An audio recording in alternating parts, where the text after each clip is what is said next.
In this tutorial, you'll learn how to set up MX records on a domain registered with Namecheap in just a few minutes.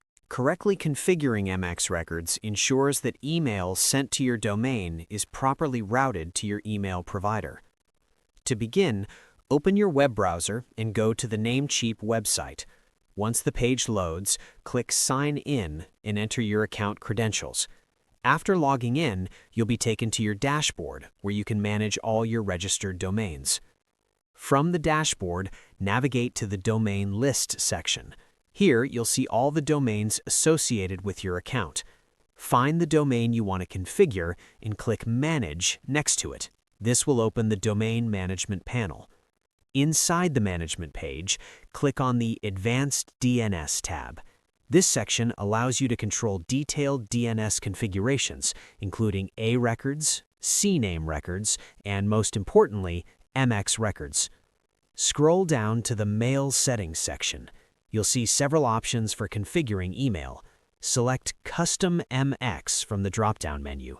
This option allows you to manually enter the MX records provided by your email hosting service. Once Custom MX is selected, you can begin entering the required information.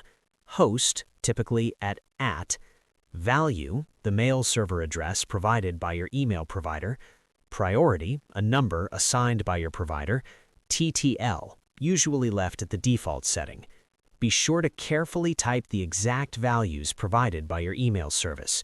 Even a small typo can prevent your email from functioning correctly. After entering all the necessary MX record details, click Save Changes. This step finalizes the configuration. It may take some time for DNS changes to fully propagate, but once completed, your domain will properly route email traffic based on the new MX settings.